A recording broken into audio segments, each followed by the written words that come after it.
Welcome the anointed ones. When God marks you, not even the devil can touch you unless it's to protect his investment. Let that sink in. You've heard of bodyguards. But have you ever been so spiritually dangerous that even hell had to stand down? Listen closely. Most people have no idea what it really means to be chosen. They think it's about favor, miracles, and good vibes, but here's the raw truth. They don't tell you that being chosen means becoming a walking contradiction. You're attacked, hated, envied, yet still divinely protected in ways that don't even make sense. Here's a wild fact. Studies in neuroscience show that deep trauma survivors often develop heightened intuition and resilience. Now imagine combining that with spiritual anointing. That's not just survival, that's divine mutation, and that's you, chosen one. You weren't just covered by God, you were so set apart that your life carried a spiritual do not touch sign. People tried to break you, but heaven had alarms. Demons tried to approach, but even they got nervous. You became so wrapped in divine purpose that even the devil had to say, yeah, not this one. Touching them might get me fired. But here's the twist. Now those same people who tried to ruin you, they're sitting in regret, clutching their chests like they're the victims, crying in group chats, stalking your glow like it owes them closure. Wondering how someone they thought they buried ended up resurrecting with receipts, resilience, and radiance. So sit tight, because what you're about to hear isn't just a message, it's a revelation. A spiritual mic drop on why your anointing has not only confused your enemies, but shaken the hierarchy of darkness itself. Let's get into it. Number one, your anointing was so authentic. Even the enemy had to submit. Your anointing wasn't loud, but it was lethal to anything fake around you. You didn't have to perform, announce, or show off. Your presence alone made spirits uneasy, and not just people. We're talking about forces, energies, and realms that most don't even recognize exist. That's how real your calling is. You were born with a spiritual voltage so high, even darkness had to double-check before making a move on you. Some people got attacked, torn apart, and taken out completely. But when it came to you, there was a strange delay. Things would get close but never hit. Plots would form but fall apart mid-air. People would try to curse you and end up cursing themselves. That's not luck. That's divine jurisdiction. Even the enemy had to step back and say, we can't touch this one recklessly. Because to mess with you was to violate heavenly protocol. There are certain people that heaven protects like royalty. You are one of them. And the wildest part, you didn't even know how high your rank was. You were just trying to survive. You were just trying to heal, trying to be normal. Meanwhile, hell was holding emergency meetings, wondering why you were still standing. See, the enemy works smarter than people give credit for. He doesn't waste resources on battles he knows he can't win. So with you, he tried subtle routes, through people, betrayal, manipulation, confusion.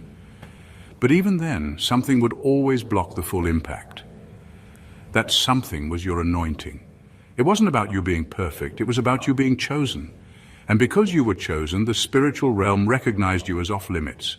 Your life was marked, not by trauma, not by failure, but by God himself. And now, the enemy is forced to sit back and watch you glow, watch you rise, watch you walk in full authority, because he couldn't touch you. So now, like everyone else, he's watching you become unstoppable. Number two, they didn't just regret losing you, they regret ever mishandling sacred territory. They thought they were just dealing with a regular person, someone they could toy with, discard, or manipulate when it suited them. But what they didn't realize is they were mishandling something sacred. You weren't just another friend, partner, or family member. You were divine access, a walking connection to grace, healing, and elevation. God placed you in their lives as a lifeline, but instead of recognizing it, they mocked it, they disrespected it. And now the regret is deeper than losing you. It's the slow, painful realization that they offended something far bigger than you.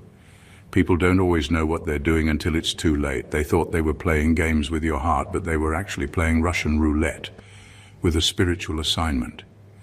There are certain people in life who come with warning labels straight from heaven, handled with reverence. You were one of those people. You didn't come to them out of coincidence. You were sent strategically, divinely, and purposefully.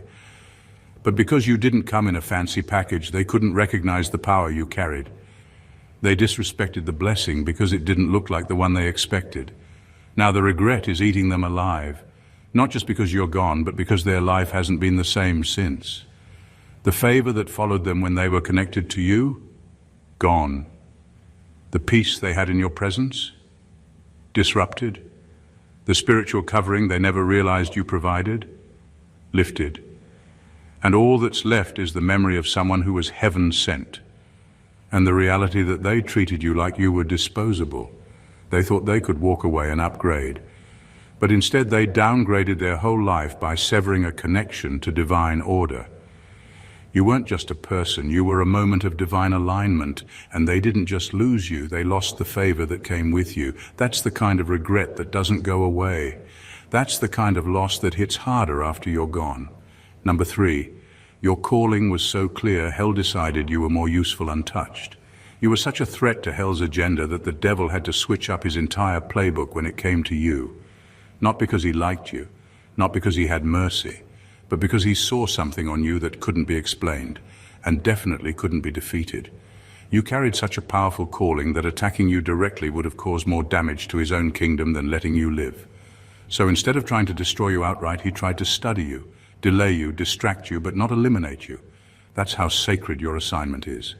You were marked for such a high level of divine impact that even hell had to be careful. The devil doesn't fear churchgoers or people who talk loud. He fears those who walk in purpose quietly and with precision. You were a walking disruption to demonic systems, even when you didn't know it. Your presence shifted atmospheres. Your words broke invisible chains. You were an earthquake walking around in human skin, and hell knew it. That's why so many strange things happened in your life. People turning on you for no reason. Opportunities suddenly blocked. Friendships that looked perfect one moment and shattered the next. It wasn't bad luck, it was spiritual interference, but even then, there was a limit. The attacks would get close but couldn't finish. They'd touch your surroundings but not your soul. You'd lose things, but never your mind. That wasn't luck. That was divine restriction. And here's the part people miss. Your anointing was too beneficial to the kingdom of light for the devil to risk going too far. He knew God would step in. He knew heaven would send reinforcements. So instead, he tried to keep you tired, distracted, second-guessing yourself. But even that didn't work. Now you're awake, now you're aware. And the enemy's plan has crumbled, because once a chosen one realizes who they really are, not even hell can hold them back. You weren't just protected, you were preserved, because your purpose is too valuable for anything or anyone to destroy. Number 4, you became the proof that destiny can't be cancelled, only delayed. They really thought they could end you. They believed if they dragged your name through the mud, if they pushed you to your breaking point, if they wore you down with constant chaos, you would disappear for good. What they didn't realize is that you weren't built on surface-level strength. You were built on purpose. That means no matter how many times they knocked you down, something divine kept pulling you back up. Because your destiny isn't based on other people's opinions, timelines, or sabotage.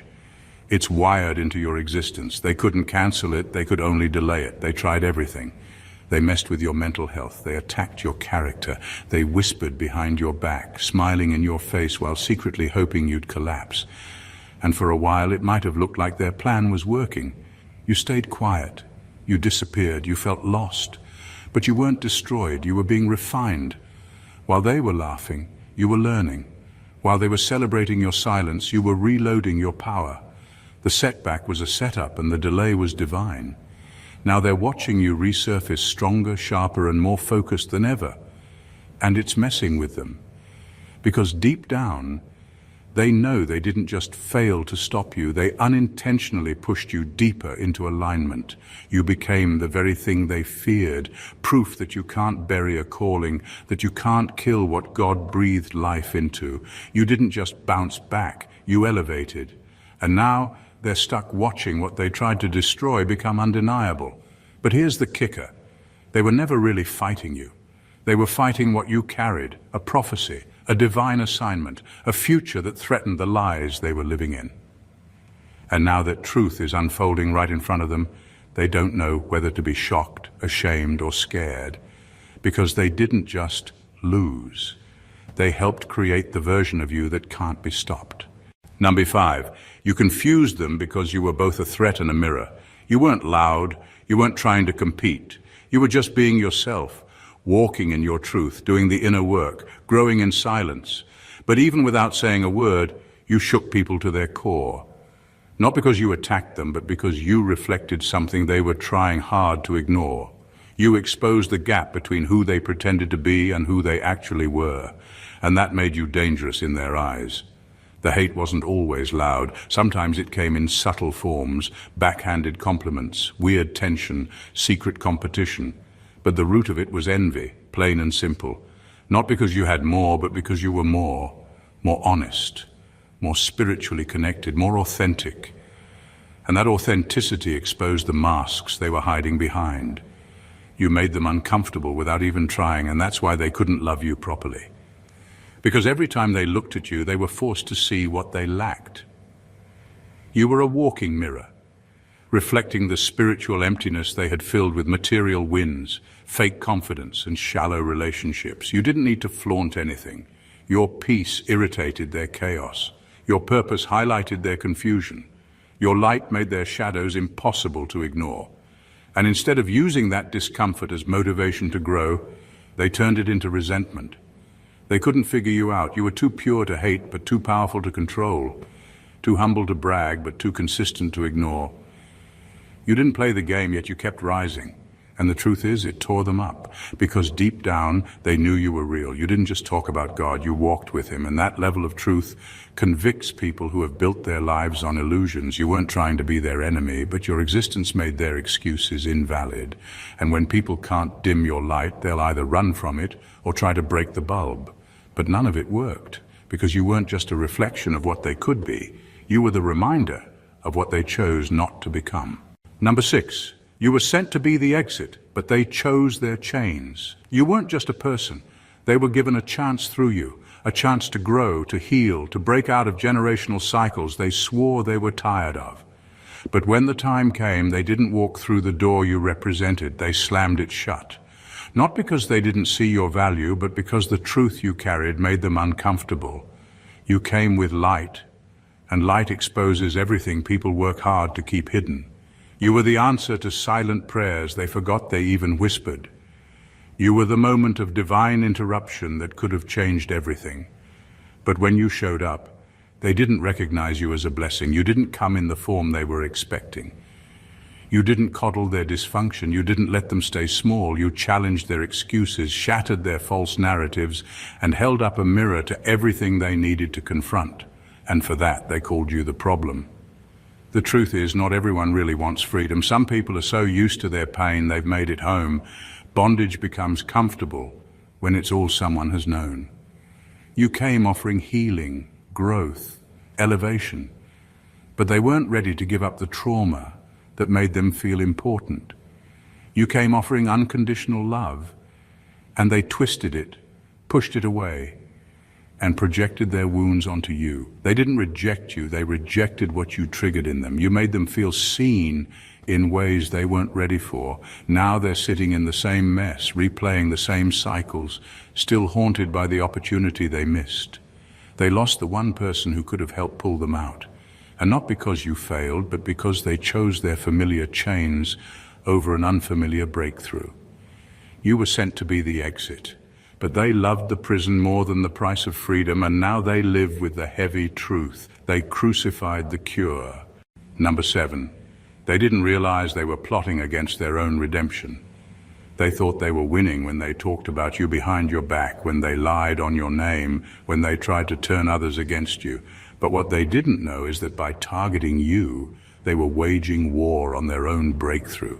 You weren't just someone passing through their life. You were strategically placed, sent to intercede, cover, and help them unlock levels in their own destiny they didn't even know they had access to, but they couldn't see past their ego, jealousy, or insecurity. And in trying to take you down, they sabotaged their own spiritual lifeline. You were the one who would have stood in the gap for them. You were the one who saw their brokenness and still chose to love them, support them, and speak life over them. You knew their trauma. You felt their pain. You were patient with their dysfunction. You even tried to carry weight that wasn't yours. And yet they turned around and made you the villain in a story where you were the only one trying to help. They weren't just betraying a friend. They were betraying a divine covering.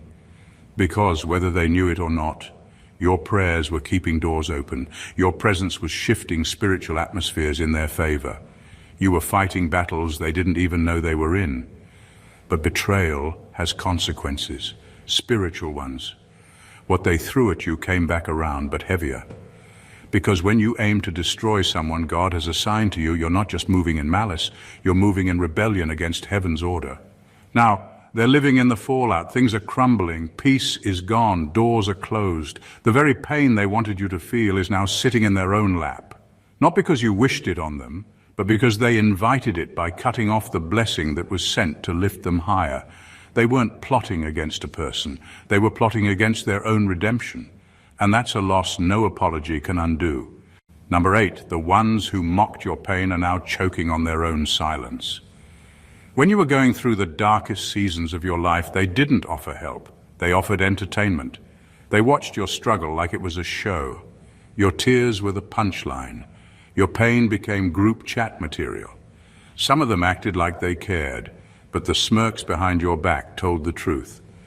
You were the target of jokes, gossip, and low-key celebration because deep down, your downfall made them feel better about their own emptiness. They didn't just witness your pain, they fed off it, but God doesn't miss. He saw it all, every silent betrayal, every passive-aggressive jab, every fake checking in that was really just a way to measure how low you had fallen. And while you were sitting in silence, fighting for your life, they were busy adding insult to injury. They thought you were finished. They thought your struggle meant you'd never rise again, but they misunderstood who they were mocking, because now tables have turned, and not quietly. You didn't just bounce back, you came back glowing, growing, and guarded, and suddenly their voices vanished. The same ones who laughed the loudest can't find the words, not because they're being mature, but because guilt has gripped their throats. They can't even mention your name without remembering how they played you, how they enjoyed your suffering. And now your success is a mirror they can't avoid. Their silence used to feel like rejection, now it feels like regret. That awkward tension, that's not confusion, that's shame, and it's loud. They're not quiet because they're unbothered. They're quiet because you remind them of their character or lack of it. They can't clap for you, can't congratulate you, can't support you, because doing that would mean admitting they were wrong, and their pride is choking them harder than life ever could. Their silence isn't power anymore, it's punishment. And they earned it. Number 9, you were the test they failed, and now God's using you as the example. You weren't just someone passing through their life. You were a divine test, a carefully timed opportunity disguised as a regular person. God sent you not for entertainment, not for drama, but to see how they would handle someone carrying his presence in real form. Not with titles, not with ego, but with purity, discernment, and an anointing that couldn't be faked. You came into their life wrapped in humility, but you carried heaven's weight, and how they treated you revealed what was hidden in them. They didn't just fail the test, they failed it loud, publicly, and without remorse. They had a chance to honor you, cover you, support you, or simply love you, but instead they belittled you, took advantage, tried to compete, mocked what they didn't understand. They thought they were rejecting someone ordinary, someone easy to replace. But they were actually rejecting the very thing they claimed to be praying for, an encounter with the divine. People don't always know when they're being tested. That's the whole point. God doesn't test character when it's easy. He tests it when it's inconvenient. And instead of rising to the occasion, they exposed themselves. The lies came out. The jealousy leaked through. The betrayal wasn't just a mistake. It was a revelation. And God saw it all. Now they're watching from the sidelines, stuck in the same place they were before you came into their life, only now with the heavy awareness that they missed something rare. And God, in his divine sense of justice, is using your elevation as the lesson. He's making your rise public, your growth undeniable, your glow unmissable, not to flex, but to teach. You're the proof of what happens when someone handles divine favor correctly. And they're the proof of what happens when they mishandle it. You were their test, and they failed. But now, your life is the example. And every blessing that unfolds from here is a reminder that God takes how people treat his chosen ones very personally. Number 10, your presence exposed their demons. That's why they had to flee. You didn't do anything to them, at least not on the surface. You were kind, respectful, even quiet at times.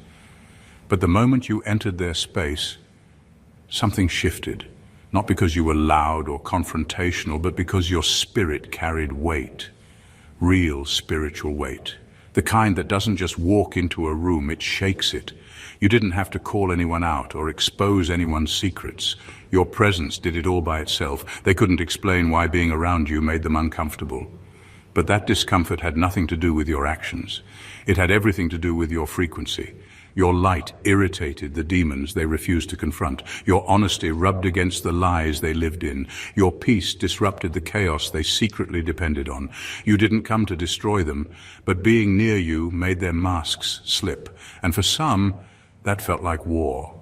People say you were too much, acting better than others, or changed after healing. But that's just projection. What they really meant was, I can't hide in front of you. Because your growth reminded them of their stagnation.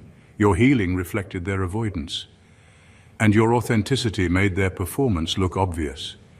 So they distanced themselves, not to protect their peace, but to avoid the internal war your light triggered. The irony is they thought you were the toxic one. But the truth is they couldn't stand to be seen without their shadows. You weren't attacking them, you were activating a mirror. And when people aren't ready to look at themselves, they blame the one holding the reflection. They didn't flee because you were harmful. They fled because their demons couldn't breathe near someone who radiates truth. And rather than admit they weren't ready to evolve, they left and blamed you for the exposure. But deep down they know the truth. Your presence didn't hurt them. It convicted them. And conviction is uncomfortable when you're committed to hiding. Number 11, even the devil knew you had a deadline on your suffering. There's a reason everything felt like it was crashing all at once. The pressure, the betrayal, the isolation, the spiritual warfare that came out of nowhere and didn't let up. It wasn't random. It wasn't because you were doing something wrong. It was because your breakthrough was closer than it had ever been, and hell knew it. The enemy doesn't go after people who aren't a threat.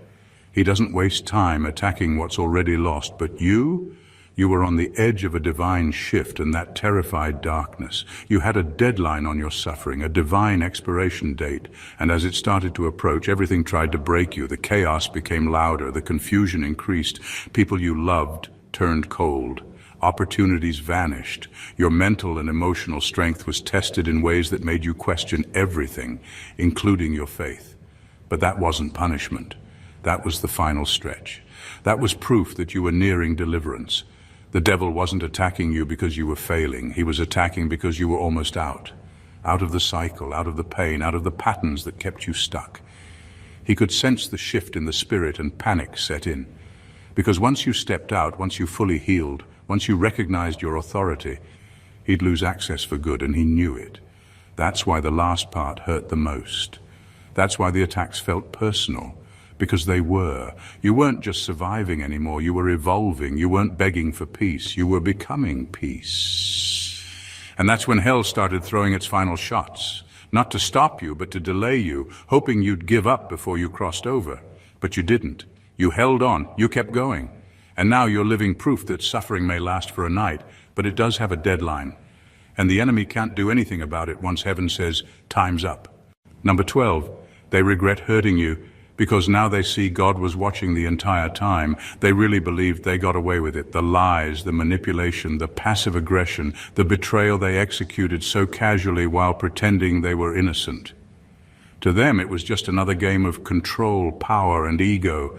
They thought no one saw the smear campaigns, the guilt trips, the emotional games played behind closed doors. But what they didn't account for was that God was in the room, and he never left. The same God who knows every hair on your head, who collects every tear you cried like precious jewels, was taking notes. Not just watching, but recording. Every word they spoke in secret, every plan they plotted in shadows, every fake smile they wore while hoping for your downfall. It was never hidden from him. While they were mocking you, heaven was building a case. And now the consequences have arrived, not as coincidence, not as karma, but as divine correction. And that correction hits different. because it's personal to God when his chosen ones are mistreated. He doesn't just avenge, he teaches. Now they're living in the results of their own behavior, and it's undeniable. Doors are closing, peace is gone, relationships are falling apart, and the worst part, they can trace it back to you, to the moment they mishandled what heaven sent, to the time they hurt someone God assigned to bless them. Now they regret it, not just because of what they lost, but because they can feel the judgment. There's no hiding from it, no escaping it. The same people who once laughed at your suffering are now being humbled by their own. And that silence you hear, it's not peace, it's the weight of conviction, the guilt, the realization that God wasn't just watching, he was keeping the receipts. This isn't about revenge, it's not about payback, it's about justice. God is showing them that hurting his chosen ones comes with a cost. And the price isn't paid in one moment, it's paid in watching you rise while they fall under the weight of their own decisions. Number 13, they didn't just lose you, they lost access to their own breakthrough. They thought walking away from you was just another move, just another choice in the game. They thought replacing you would be easy, like you were common, like the role you played in their life could be filled by anyone. What they didn't realize is that you weren't just a person, you were a portal, a walking connection to the next level. Your presence came with favor, wisdom, and alignment.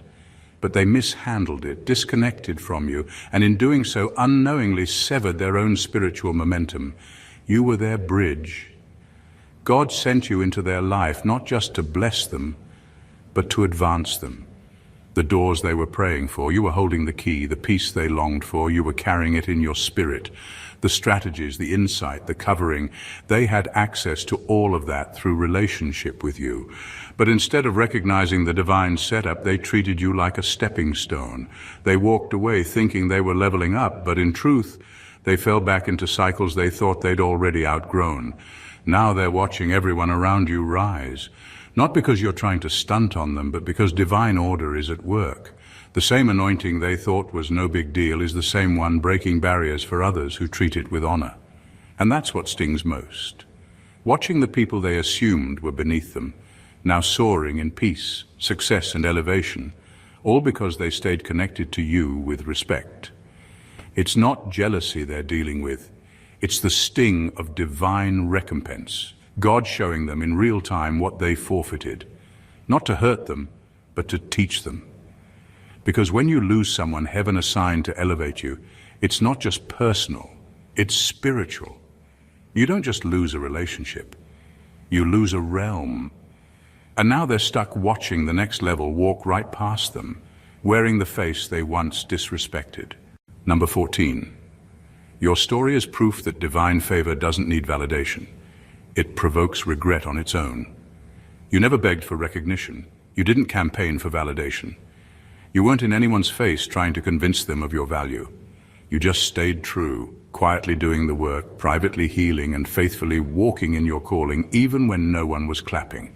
And now, the very people who ignored you, doubted you, and even tried to ruin your name are watching you shine with a glow they can't touch, explain, or stop. That's divine favor.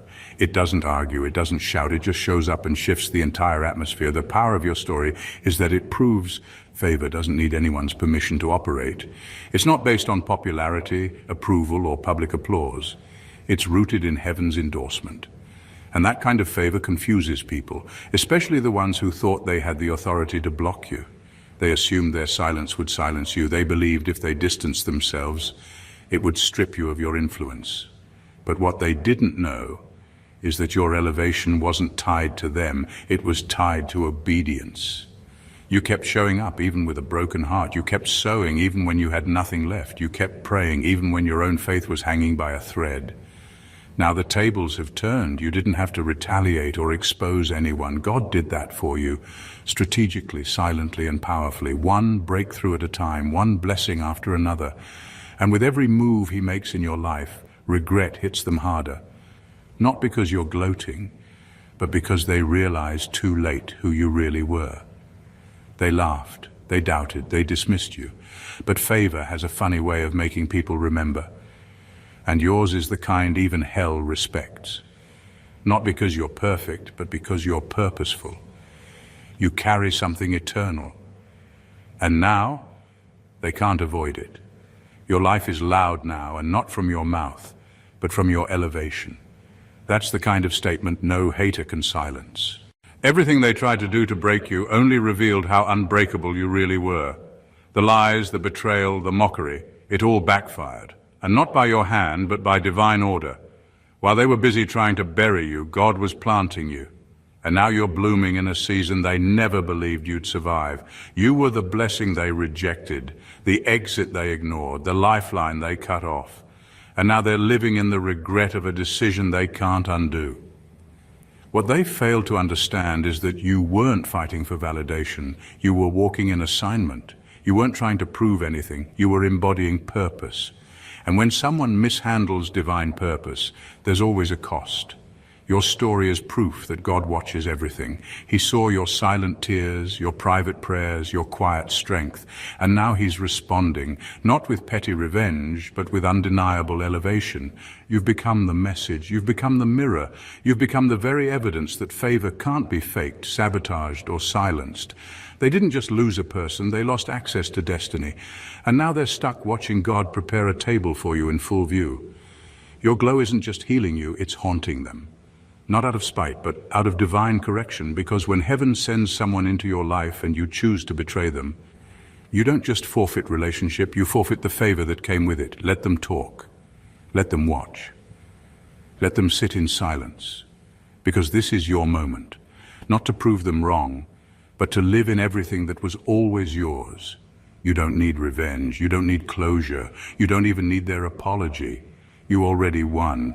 If this message hit home for you, don't keep it to yourself. Go ahead and hit that subscribe button and join a community that sees the unseen and speaks the truth that others won't.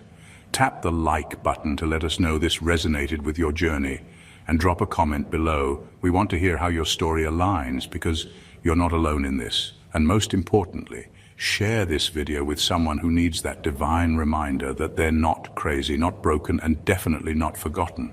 Someone out there is in the middle of their test, and your share might be the lifeline they've been waiting for. We're growing, we're glowing, and we're walking in divine fire together, so stick with us, because what's coming next, it's going to blow your mind. God bless you.